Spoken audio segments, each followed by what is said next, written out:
I am looking to move ideas. I want you to understand the idea that is in my brain.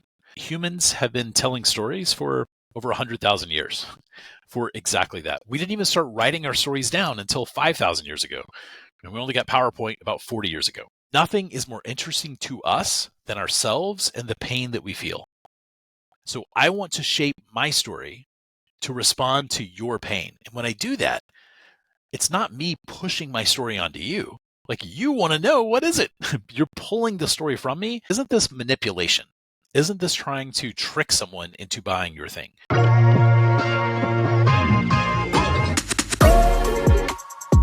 Hello, everybody. Welcome back to the Lyoshin podcast. Today's guest is Dan Menin. He's a storyteller, story teacher, and startup mentor. And today I invited Dan to talk about storytelling. Welcome, Dan. Nice to have you here. It's great being here. Thanks so much. Yeah, absolutely. Before we jump in, I just like to remind to the audience really quick to like and subscribe to the podcast. And if you're listening on audio, you can also do the rating and comment if you like. Yeah, I really appreciate your help. So then you have a very interesting background and career. Why don't we start with you telling us a little bit about your background and things like that? Sure. Yeah. So I spent 25 years in the Air Force. So for the first half of that time, I was a fighter pilot flying the A-10, which is a single seat fighter aircraft designed specifically to protect troops on the ground. The second half of that time, I was a military diplomat. So I learned to speak Russian for that training. I lived in Kyrgyzstan, myself and my family, for 2 years, working out of the embassy there as the defense attaché. And then I went back to the Pentagon, but also spent a year in Qatar at our combined air operations center, where we were running the day-to-day air operations against ISIS in Iraq and Syria. But I also ran the hotline with the Russians, the Russian forces that were in Syria during that time. But in 2019, I retired from the Air Force, and since then, I've been working primarily with small businesses and startups, initially helping them to think better, to collaborate better, to have better critical thinking and better creative thinking, but also to communicate better. But I'll tell you that about 2.5 years ago, I decided to focus almost exclusively on storytelling, helping people to move ideas. And if you're a startup founder, you need somebody else to understand what it is that you're doing. Sometimes it's a customer, sometimes it's an investor, sometimes it's just someone on your team. And I find that stories are the way that humans communicate. And if we can be good at telling stories, we can be good at moving ideas and getting the buy-in and support we need to do what we need to do. Did you use storytelling in military in all your negotiations, maybe, or talking with generals or enemies or anything like that? Yeah, so I was a speechwriter for part of my time in the Air Force as well.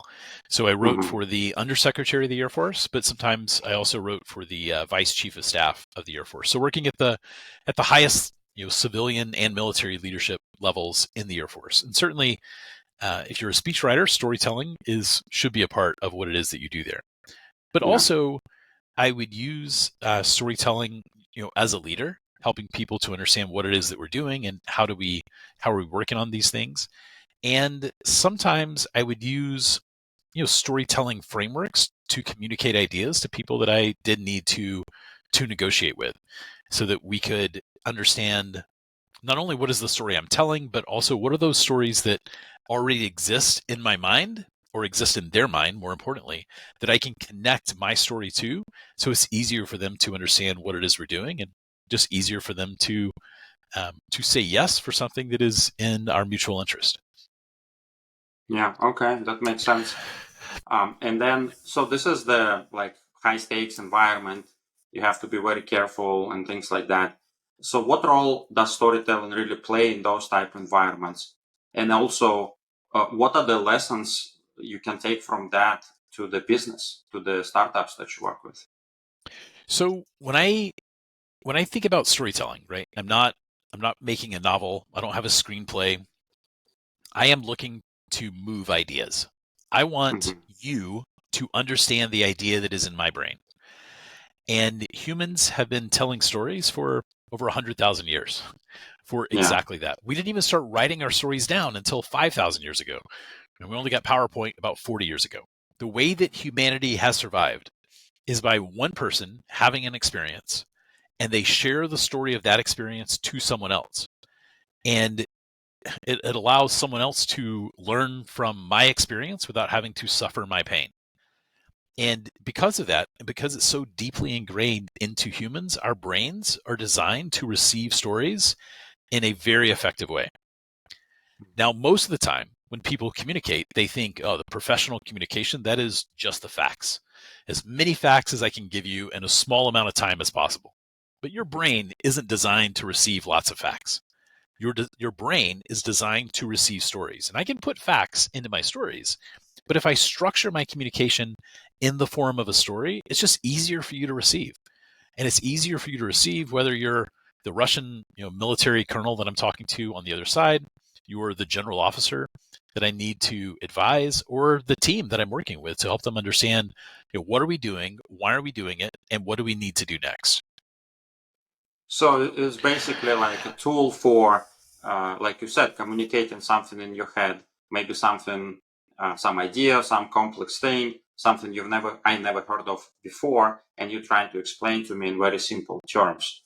And storytelling is really helping you to explain that idea to me or pass that knowledge to me. Absolutely. Yeah, 100%. That's exactly it, right? And I'm at my best when I can connect the story that I'm trying to tell you now to Mm-hmm. something that you've already understood in the past, where I can show you that this thing that we're talking about now is like that other thing that we talked about before, or like that thing that you did in the past before, or Mm-hmm. this way that these beliefs that even you have about yourself and what your intentions are.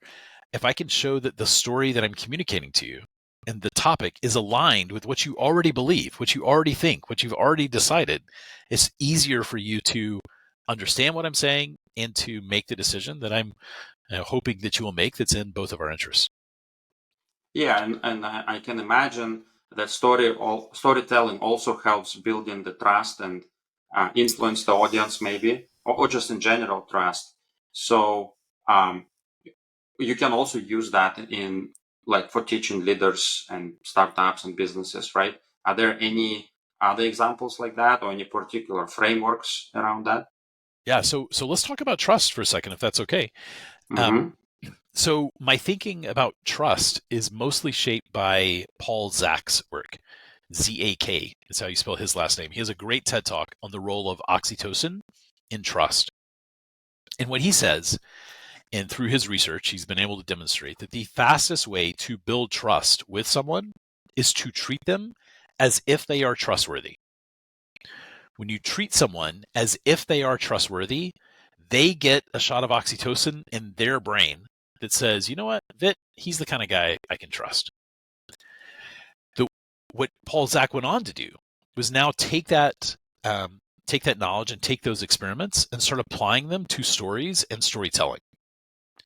And he talks about how when he was on a flight back, I think maybe from Europe, he was watching, I think it was Million Dollar Baby, the movie, and he is weeping at the end of it. He is crying. He's on an airplane. He knows that it's a fictional story. He knows that nothing there is real, but he asked himself, how can I be this involved in this story? So much that I'm crying in public because of the way that this story is going. And that led him to start researching even the chemicals in our blood that come from consuming stories.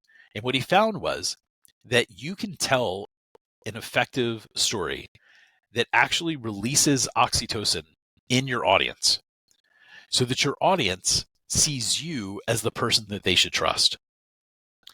Now, if you're in business or if you're in the military or if you're doing negotiations, when you're telling these types of stories and they're a story that shows you in at least in the beginning of the story, in some vulnerable way, where you didn't know something, where you were confused by something, you were struggling with dealing with something. And then eventually the story is going to be that you overcame that you learned the thing that you needed to do. But by that point, it's too late because your audience already has that shot of oxytocin in their brain and they already trust you. So if Mm-hmm. you're selling something or if you're leading a negotiation, you want the people that you're talking to to trust that you can actually deliver the things that you're promising. And stories are one of the most effective ways to quickly build trust, especially at scale.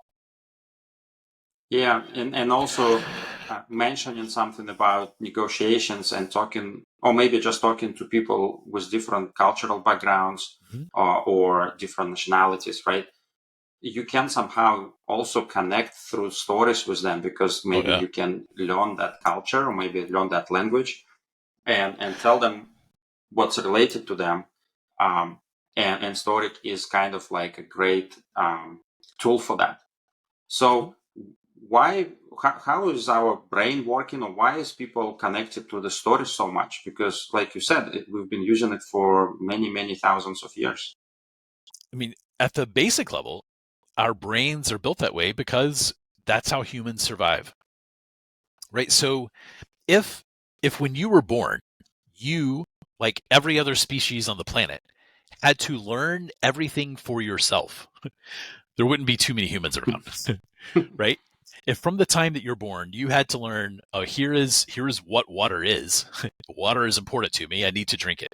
Here is the food that I can eat. Here is how I keep the animals from killing me. Here is how I build a shelter. Here is what clothes are. We never get to the place where we invent podcasts, right? Because we're all focused on how do we simply stay alive. And the way that humans stayed alive for 100,000 years or 95,000 years was that one person would learn something and they would literally tell someone else. And the way that they would tell them is usually, or was usually, in the form of a story. One of the examples I use in some of the classes that I teach is, imagine that you and I were sitting 100,000 years ago in front of our cave. We have our campfire going. We're eating whatever it is we would eat 100,000 years ago. And one of the members of our group walks up. We call him Og. And Og is sweaty and dirty and bloody. And Og tells us, I just survived a tiger attack. Og has our attention, not because we like him, but because Og has a piece of information that could save our lives. Og has experienced something, in this case, a tiger attack that he survived. And we have the opportunity to learn from him how he survived that tiger attack without having to be attacked ourselves. If you think about humans 30,000 years ago, they're not too different from us. They have about the same brain capacity, about the same body size. The reason that we have more stuff now, the reason that we're more advanced than humans 30,000 years ago, is because we have more stories. We learn things, and one person taught someone else, and now this knowledge continues to grow, and we get access to it. So our brains are designed that way because that's how we survive. And the survival of humanity depended on us being able to communicate and learn quickly from other people, and stories are the way that we've done that. I guess it's evolution helped us there, right? Like, Yeah, yeah. And then when people invented the printing press and started writing down things, it accelerated. So it makes absolutely. But sense. if you think about it on an evolutionary scale, um, the printing press was only invented, a few hundred years ago. And on an Yeah. evolutionary scale, that was then, right? So our brains are still designed and optimized to receive story. They're optimized for us to visualize the stories that people are telling us. That when I'm telling you a story about maybe as a kid and I was riding a bike down the street at my house and I saw a big dog started coming out running to me, you, in your mind, you imagine what that street looked like. Hmm. You imagine whether there were trees on that street or not. You imagine what kind of dog was chasing me. You had to visualize in your mind, is it a big dog or is it a small dog? Is it a black dog? Right? You couldn't just have a blank dog in your mind. You had to fill that in with some amount of detail. The detail that you fill it in with comes from your personal experience, from something that you had seen before. Maybe it could be maybe a story that you had heard before, but you have to fill that in.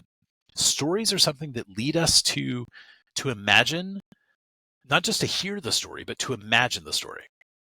And that's something that doesn't happen if I'm just giving you a series of facts. Like, I don't imagine each of those facts. I might know those facts, but I don't Hmm. immerse myself into it. And it's that immersion that makes stories so vivid and so memorable for people.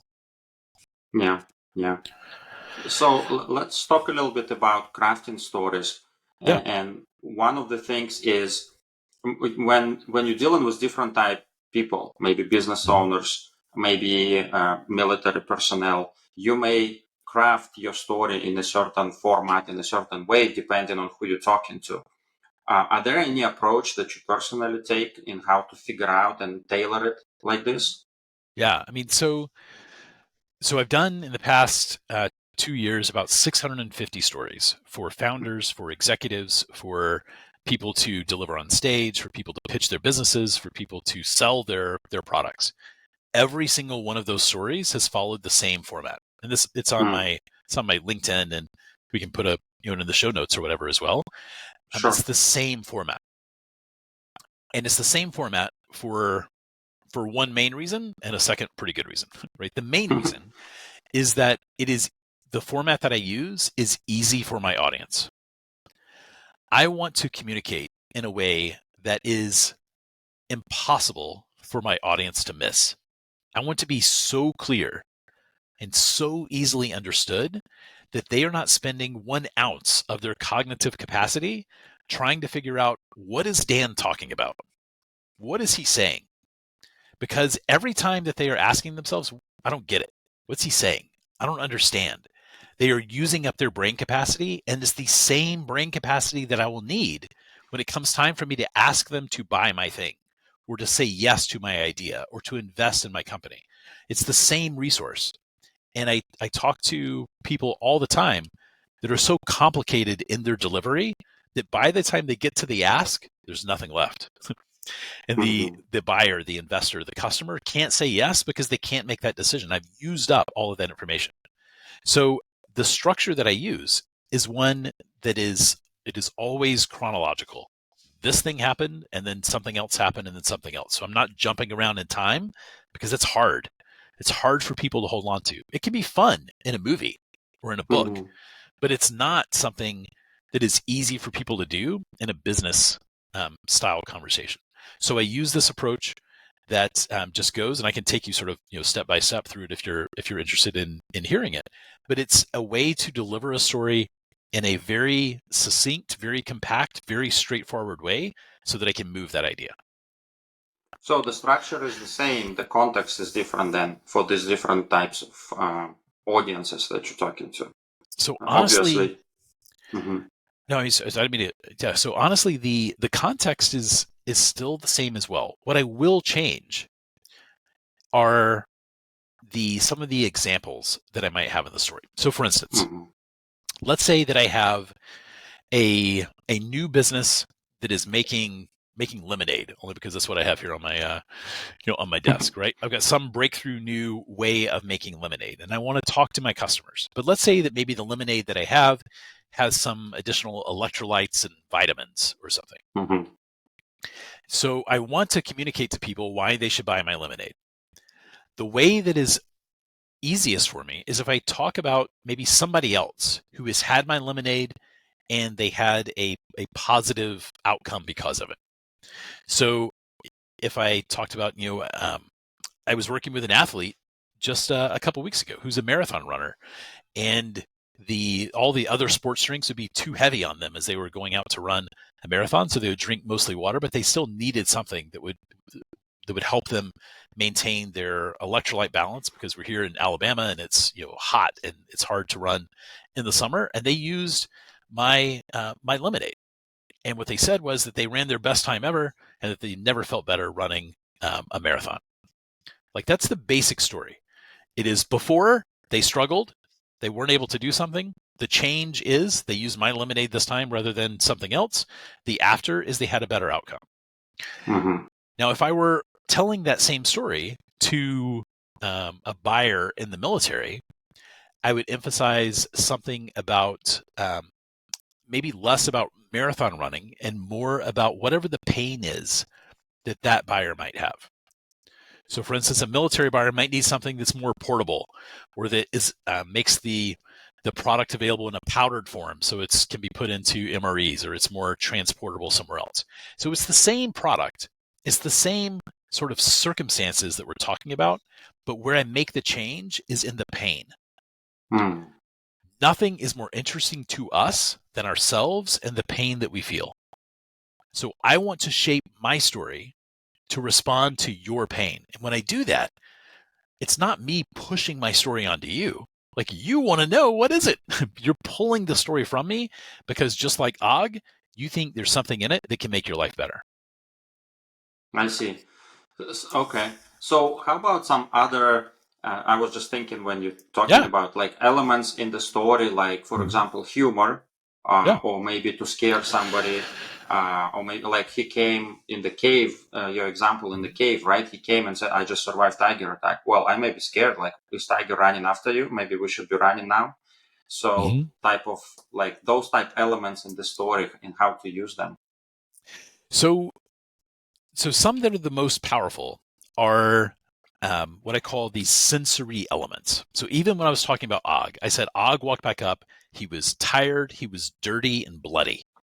I was giving you, I didn't tell you anything about his hair, but because we're talking about cavemen, I imagined that you imagined he had big hair already. But I gave you a few sensory details so that as you are imagining Og, as soon as I said he was dirty, like in your mind, dirt appears on him, right? He was tired, so now he's breathing heavy, and he was bloody. You start imagining a few cuts on his arm as he's doing this.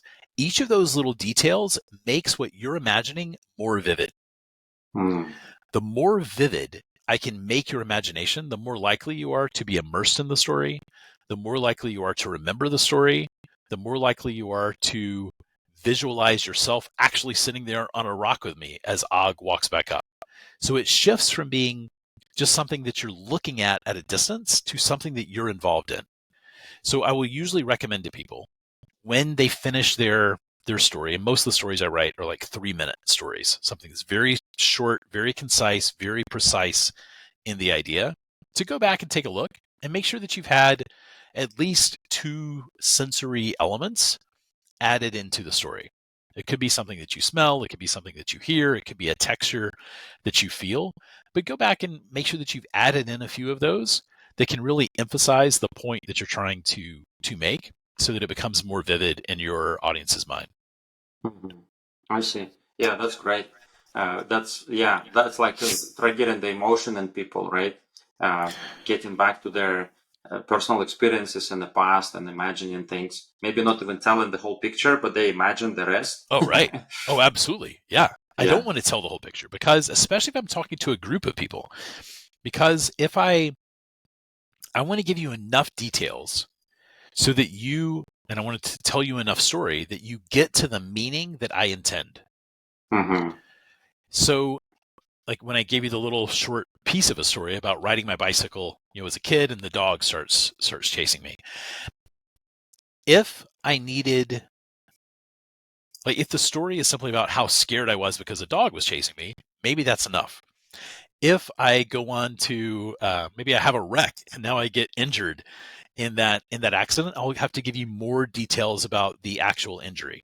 Maybe it leads me to become a dog trainer sometime in the future. I would probably tell you more about the dog, but I'm going to choose to give you just the details you need so that your meaning is going in the direction that I am trying to take you. For everything else, I would rather you put your own experience into it, because now it's something that's more real to you. You imagine the street just like maybe it's the street that you live on now, maybe it's the street that you grew up on in the past, but it doesn't matter because you imagine the thing that makes the most sense to you. The person next to you imagines the thing that makes most sense to them. If I'm telling the story to 10,000 people, every person is going to have a slightly different imagination, and that's fine. It's better than if I tried to tune it in for every person that's there. I can't do that. So instead, I give you the things that you have to know, and you get to fill it in the things that are personal to you for everything else. Yeah, that makes sense. So then, when you work with people on stories, what type of challenges they're having that are like most common people run into? So by far, the most common challenge, especially that founders have, is founders are solutions experts. We spend our time, we spend our money, we spend our attention to solve some problem. We know what that solution is, because we're solutions experts, we're also usually problem experts. You can walk into a new situation, you can see, oh, there's the problem right there. Here's how you solve it. But your customer is not. Your customer is not a problems expert. Your customer is not a solutions expert. Your customer is an expert in the pain that they feel.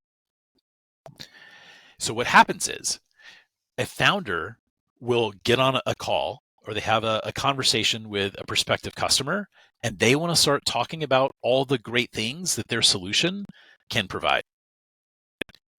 But the person you're talking to, they don't care about your solution until they understand that you know their pain. You know where they're hurting. You know the things that they've tried. So a lot of what I do with my clients as we're building those stories is to talk about their customer. Who is the person we're actually speaking to here? Who is the audience? What language do they use to talk about their pain? What else have they tried to eliminate this pain? What are they thinking about trying? Why don't they give up? Why do they keep going? And the first part of our story is mostly communicating those things back to our next customer, simply for them to say, Vit gets it. He understands. He understands my pain. And if he understands my pain so well, maybe he also knows how to take it away. And you earn the right to talk about your solution because you have demonstrated that you understand your customer well enough to be able to have something that's valuable for them. Yeah, that's great. That makes sense. You have to kind of going back in basics of product management, figuring out who your customer is, who you're building it for, and things like that. So 100%. That's the biggest challenge, I guess. Yeah. So it takes a lot of time to do that too, to really figure it out. Yeah, it takes time. It takes talking to people, and then it takes really listening to them. What are they actually saying? And then asking follow-up questions. And that's when you actually get to the good stuff, the stuff that you're going to use when you're telling the story that lets people know that you really get it.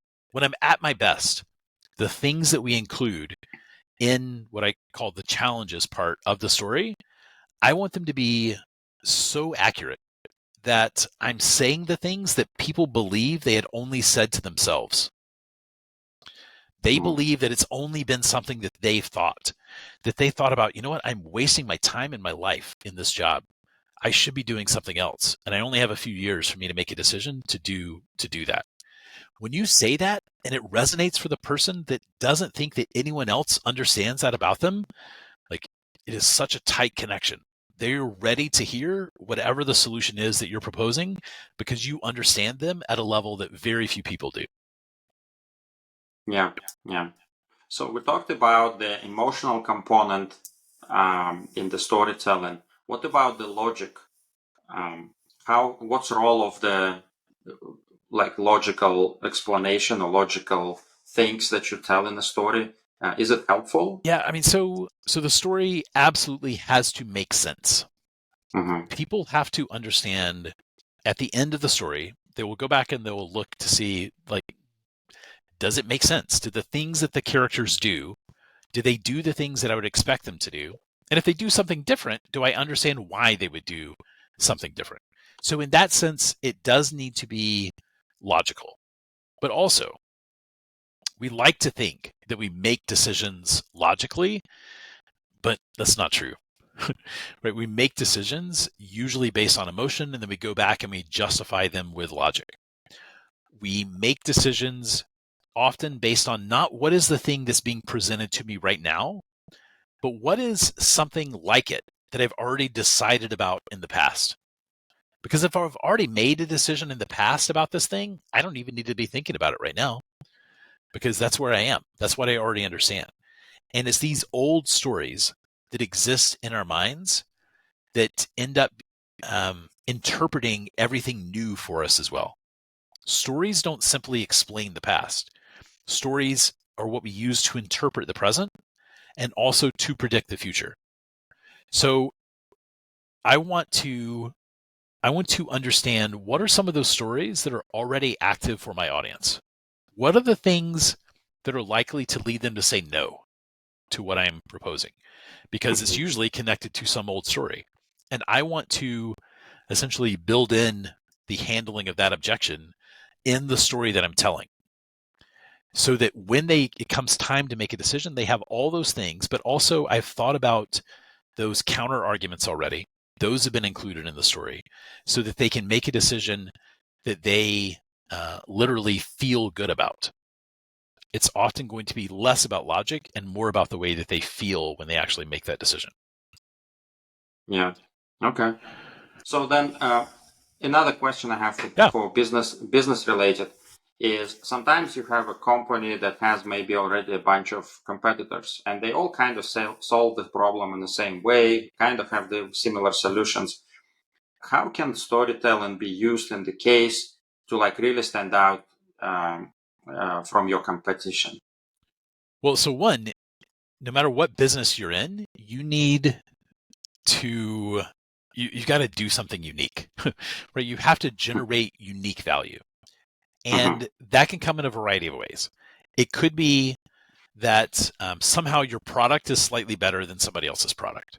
It could be that you've discovered some new and innovative way to produce your thing so you can do it at a lower price. It could be that you serve one particular market where everybody else serves everyone. It um, you need to give people a reason to say yes. You need to give people a reason to say, so why did you end up working with Vit? Well, I worked with Vit because he had a podcast, and I listened to him, for 4 or 5 episodes, and all the things that he was talking about were exactly the things that really resonated with me. So that's why I started working with him. It doesn't matter what it is.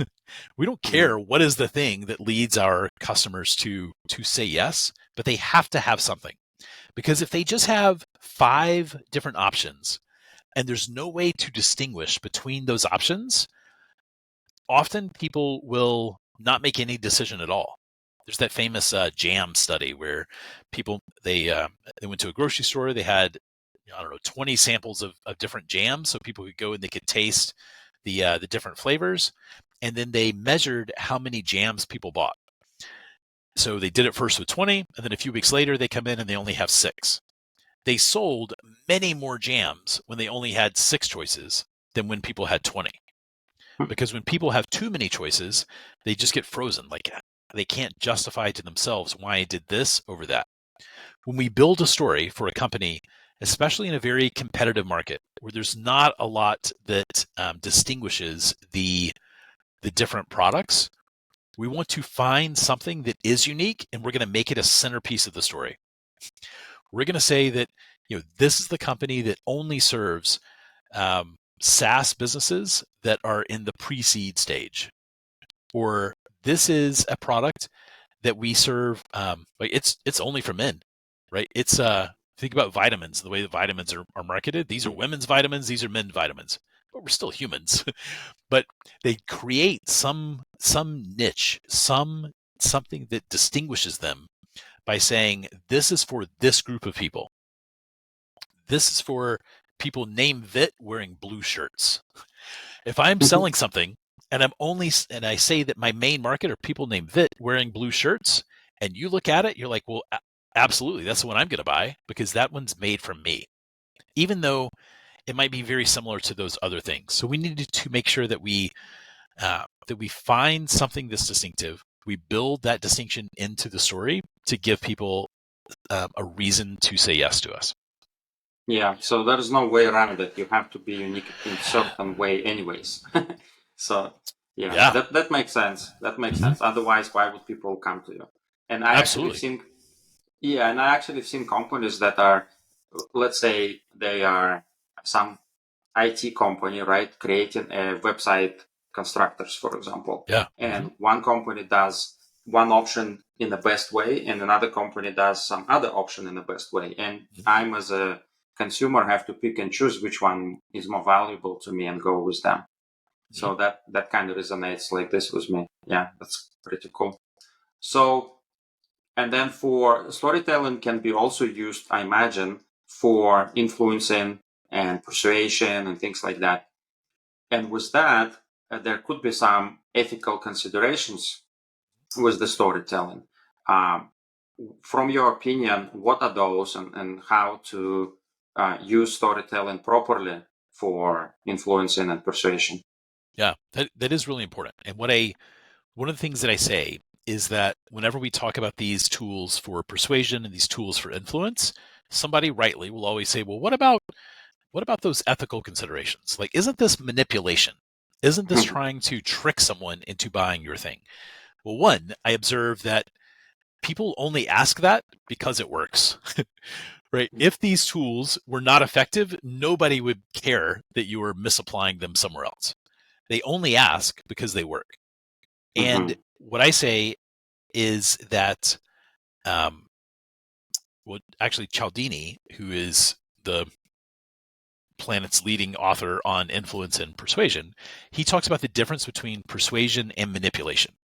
Right? Mm-hmm. Manipulation is leading someone to make a decision that is only good for me.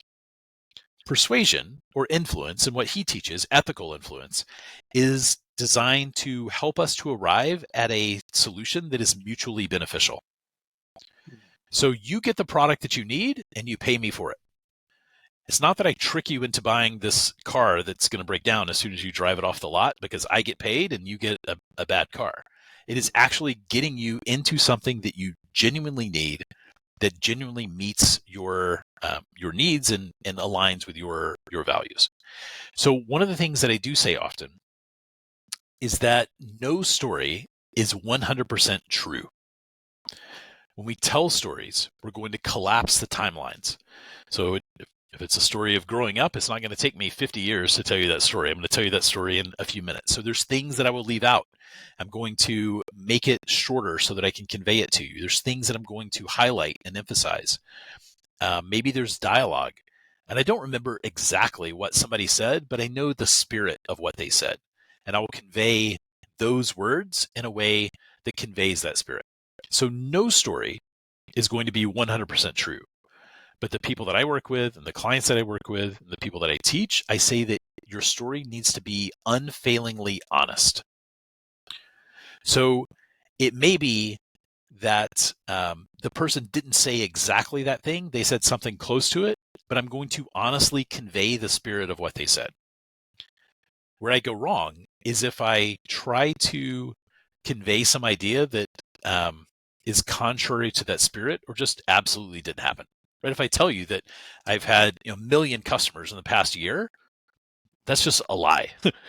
Right? Yeah. But if I tell you I've done 650 stories for customers, I've had a few hundred customers over the past 2.5 years. I didn't tell you exactly how many. Honestly, I don't know exactly how many, but I've sort of rounded it to those numbers. But there is an honest representation of what it is that I've done. And whenever I do make those simplifications, I do it always for the benefit of my audience, not to mislead them, but to make it easier for them to understand the meaning of what I'm trying to convey to them. Yeah. I was also thinking about this idea that I learned a while ago in school, the difference between lying and not telling the truth. Yeah. And it always keeps I keep it in the back of a mind for storytelling too, because you can simply lie about something and get benefit, right? Or you can also omit certain facts or certain truth, and it does the same damage basically as just Yeah. lying. So you have to be careful with these things. 100%, Yeah. right? So if the end of my lemonade story is that guy ran his best marathon and then he died, and I leave out the and he died part, like I'm not being honest, right? It is not Right, an right. honest way of conveying that story. Yes. Yeah. So then we talked in the beginning a little bit about the whole historical evolution of storytelling Yeah. from just verbal and then written. So now we have digital age for, a few decades back. How did it change storytelling when the digital age came? Yeah, that's good. I mean, so let's talk about what didn't change. The Hmm. first thing is that every story is a story of change. Every story is a story of transformation. If you don't have change, you don't have a story. Hmm. Change is what everybody's looking for in the story. Because something that doesn't change is just flat and continues on. That's not interesting to us. There's nothing for me to learn from it. It's just the sun rises, the sun sets. The sun rises, the sun sets. The sun rises and explodes. Now you have my attention, right? I'm going to pay attention to that thing that happened because something changed in that story. So regardless of whether you're cavemen telling stories or you are, the earliest days of the printing press, or now you're doing digital storytelling, you're still centering your story around change. But now if we look at these other tools that we have, and I think about, I do a lot of AI image generation to go with the posts that I make on LinkedIn or in my classes, and I use AI to help me quickly create an image that illustrates the idea that I want to convey. But there's already tools that you can use that can make little film snippets, essentially, that are fully animated pieces. And we are very, very close to people being able to have an AI generate the full story that people want to know. And for fiction, I think that's really beneficial because people are listening to fiction to be entertained. And AI can make an entertaining story. But what it can't do is generate insight, right? I say that insight is knowledge distilled by experience. So when I talk about storytelling, I've written hundreds of stories. I've been doing storytelling for a while. I'm not giving you all of my knowledge because honestly, my knowledge is cheap. You can Google, there's tons of people that are talking about this. You can buy a bunch of books and you can learn all the knowledge that you want to know. What I'm giving you is this knowledge, and now I have applied that knowledge in these different ways, and here's how it worked out for me. Here's the story about how using this type of tool with this type of client generated this type of results. AI can't do that. What we really are valuing more, whether it's in digital storytelling or it's in oral storytelling or written storytelling, is insight. What is something that I can learn that makes my life better? AI is not good at doing that type of work. That's something that generally humans teach other humans. I see. I was just thinking when you were saying about making short clips with AI and things like that. I think a lot of things will be used in like Hollywood production and things like that. Maybe already, who knows?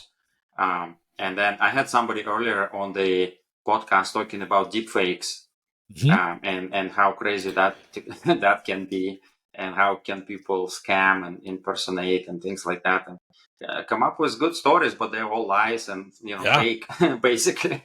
Right. So right. yeah, that's something to watch out for as well. Yeah.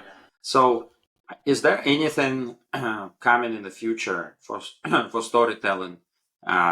Maybe technologies that will make it simpler. Like you're saying, you're using some AI for this. Anything else that you see in the industry? So honestly, I take a little bit of a different view, right? AI will make it very fast and already has made it very fast to produce written content and soon video content. The problem is that most AI content is kind of hollow, right? It looks like something from the outside, but as soon as you really think about it or get into it, it's empty. So there are right now at this moment, there's people who are producing hundreds and hundreds of blog articles that they'll post onto their website to try to increase their SEO so that Google ranks them. People will go to that article, they'll read it. They don't get any real information because it's hollow, like I said, and they get disappointed by it. What I really think will happen will be that those people who can communicate better, who are just better communicators, who are better, human storytellers, I honestly think will be valued even more than they are today. Because they are able to provide something that is insightful, that is unique, that is fresh, that comes from one person's genuinely held perspective, rather than this AI content that is an average of everything that's around the world and delivered on purpose in the way that most other people would say the same thing. Right? AI is a reflection of the past, and it makes a prediction based on the past about what the next step should look like. And that sort of dumbs everything down to this same level. And if you can communicate at a level that's even just a little bit better than that, clearer than that, more valuable to humans, I think in the future, those are the people that are going to be even more in demand. Yeah, this is very interesting that you mentioned that. I've heard this before from somebody in like local meetup somewhere. Yeah. That this AI will like average out things, and Yes. it's not people will still be valued a lot. And just like you said, these blog posts that are being produced, this is all like words put together based on statistics of the best match, and not Mhm. really some insightful, useful information that really worked for somebody. Yeah. That's very interesting how this comes back from different people I talk to, same over and over. So from your experience, you got the same. So yeah, maybe it's not as scary as some people think. Well, I mean, it's so like for writers, it is scary if you're an average writer, Yeah, right? yeah. If your writing is no better than AI writing, then this isn't the place for you because AI will demolish you. It's so much Hmm. faster about so many different topics. You're not going to be able to survive.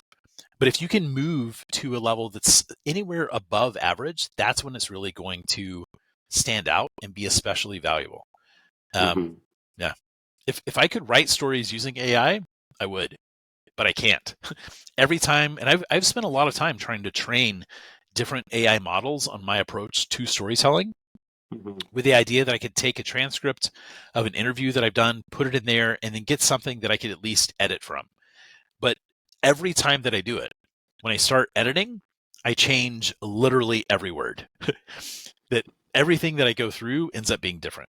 Now, what it is good for is if I write a story that is maybe even a 5-minute story for somebody, and I need a version that is like a 2 minutes long, I can put that human created story in, ask ChatGPT to make it, bring this down to 300 words, and it's pretty good at taking the meaning and still convey that meaning in fewer words, but it's not good at taking a human experience and turning it into a story. Yeah, yeah. That's interesting observation. Yeah. I usually use for summaries as well. I paste large text and say summarize it for me, Oh yeah, and it does pretty good job. Yeah, yeah, it is very pretty good cool. for that type of thing, but it's And not then for if you creating something new. Yeah, and then if you do the opposite, it will create just a bunch of like random fill-in words to make it bigger text. Oh yeah, yeah, Yeah. Okay. yeah. All right. Well, it was a great conversation. A lot of insights from you. Thanks for sharing all of that. And at the end, I just wanted to say, if you have any advice for people who want to learn more about storytelling, or maybe connect with you somehow, or maybe just like you mentioned, a couple of resources where they can learn more. Yeah. So, I mean, the best place is on LinkedIn. I post about stories and storytelling usually 3 to 4 times a week on LinkedIn, and I try to give something that is very specific, very actionable, so that you can do something Hmm. with it to improve. There's tons of beginning level storytelling advice on LinkedIn, but I try to take it to that slightly higher level and deliver something that is unique for all the reasons that we've already talked about. So if you connect with me on LinkedIn, you'll get access to that content, and I'm always open for DMs or a quick call to talk about whatever your storytelling challenge is. Yeah. Okay. That's great. And I'll leave the contacts for you in the description too, so people can find you. Yeah. Perfect. I appreciate it. Thanks so much. Yeah, absolutely. All right. I had a great time and I hope everybody liked it as well. So thank you very much. We'll Thank talk you. soon. See you. All Bye. right. Bye bye.